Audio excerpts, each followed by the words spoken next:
నమస్తే విజయవాడ. మామూలు కాదయ్యా మీరు. మొత్తానికి విజయవంతంగా పెద్ద టీంని తీసుకొచ్చేశారు. Ram చరణ్ని తీసుకురాగలిగారు. Mainly thanks to MP గారు. ఇంత షార్ట్ టైంలో ఇంత చాలా బాగా ఆర్గనైజ్ చేసినందుకు వీఆర్ వెరీ వెరీ హ్యాపీ. 1962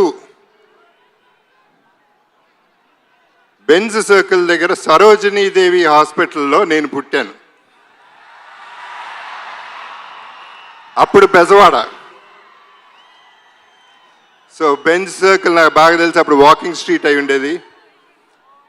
ముంత కింద పప్పు, గవర్నర్ పేటలో ముంత కింద పప్పు ఇవన్నీ తిని ప్రతి హాలిడే ఇక్కడ ఎంజాయ్ చేసినాడిని, మీతో పెరిగినాడిని, మీతో ఉన్నాడిని, మీతో ఉండిపోయేవాడిని.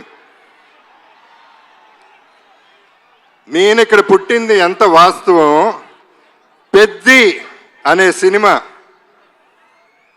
ఇండస్ట్రీకి, డిస్ట్రిబ్యూటర్స్కి, ఎగ్జిబిటర్స్కి, మాకు ఆర్టిస్టులకి, మీ అందరికీ పెద్ద దిక్కు అవుతుంది. ఇది వేరే రేంజ్కి వెళ్ళిపోయే సినిమా.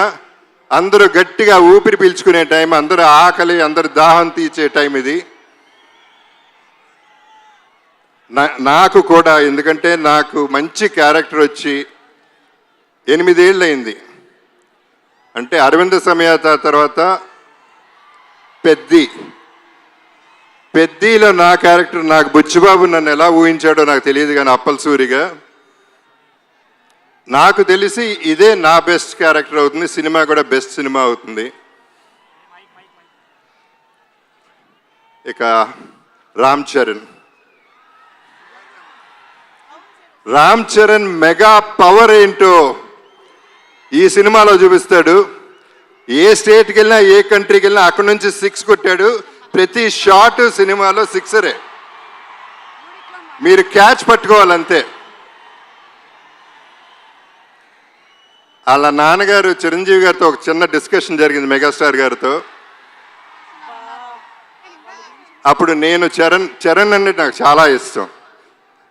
నేను మాట్లాడుతూ ఎంత ఎదిగిపోయాడండి అని చెప్తా ఉంటే ఆయన ఒక మాట అన్నారు, Charan talent wise, career wise, success wise ఒక ఎత్తు అయితే మనిషిగా సక్సెస్ అయ్యాడు. ఒక మంచి మనిషిగా, ఆ మంచి మనిషి, మంచి మనసు నేను సెట్లో చూస్తూ ఉంటాను. కలిసినప్పుడల్లా ఆ చూపులో, ఆ మాట, పిలుపులో కనపడుతూ ఉంటుంది. సో తనతో ఎప్పుడైనా ఏదైనా నేను ఎప్పుడూ రెడీగానే ఉంటా. ఎందుకంటే ఆపర్చునిటీ రావటమే గొప్ప విషయం. తన మనసు గురించి చెప్పాలంటే సాయిధరం తేజ్ ఒకసారి అన్నాడు, తన ఇంట్లో వాళ్ళ పేరెంట్స్తో పాటు వాళ్ళ బాబాయ్, మన డిప్యూటీ సీఎం గారు పవన్ కళ్యాణ్ గారు,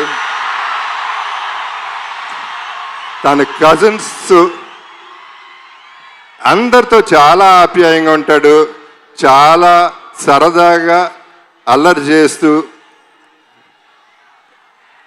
కలిసిమెలిసి ఉంటామని చెప్పాడు. చాలా సంతోషం.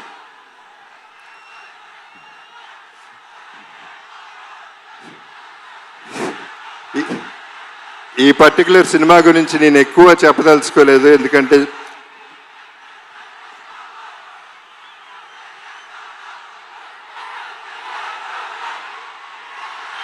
ఓకే.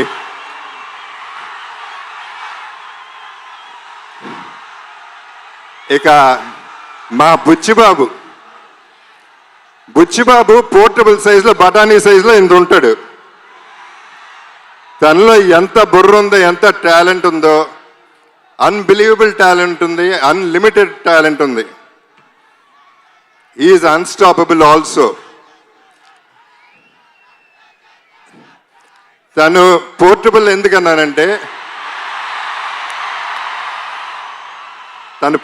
ఎందుకన్నానంటే ఇలా ఉంటాడు, అందరు సంకల్లో దూరిపోతూ ఉంటాడు, చాలా ప్రేమగా ఉంటాడు.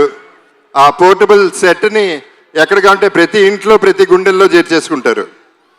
అసలు వదిలితే సంకెక్కేస్తాడేమో అటువంటాడు. తను ప్రతి క్యారెక్టర్ డిజైన్ చేసిన విధానం అద్భుతంగా ఉంటుంది. మీరు చూస్తారు సినిమా, నేను ఎక్కువ చెప్పవసరం లేదు, మీ అందరికీ అన్నీ బాగా తెలుసు. ఇక రెహమాన్ గారి గురించి అప్పుడు ఇప్పుడు ఎప్పుడు కూడా సెల్యూట్ సార్. ఇక ర్యాండీ ఒక వన్ మోర్ అనేది ఎప్పుడు వినపడుతుంది దగ్గర. అండ్ ధైర్యంగా టేక్ ఓకే అని చెప్పగలిగే ధైర్యం ఒక్క ర్యాండీకే ఉంది, డైరెక్టర్ కంటే ముందు. అంత క్యాలిబర్ ఉన్న ర్యాండీతో పనిచేశాను. నా అదృష్టం ఈ సెకండ్ ఇన్నింగ్స్లో ఇటువంటి వాళ్ళతో పనిచేయగలుగుతున్నాను.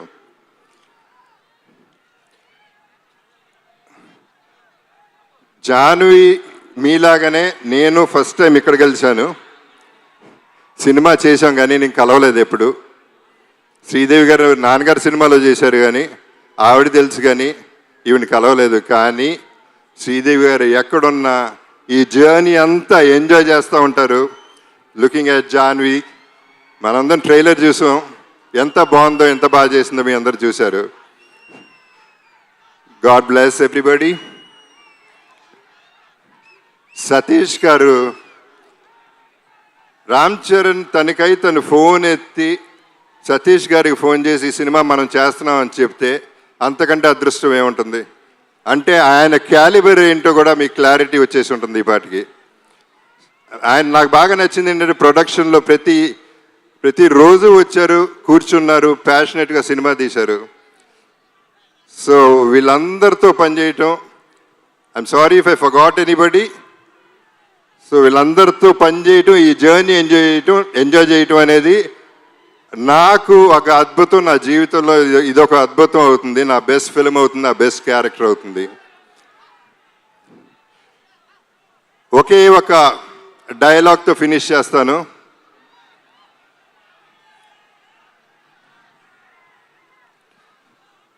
ఆఖరికి వచ్చను కూడా ఒంట్లో దాచుకుని బతకాలంటారా దీని అమ్మ బతుకు.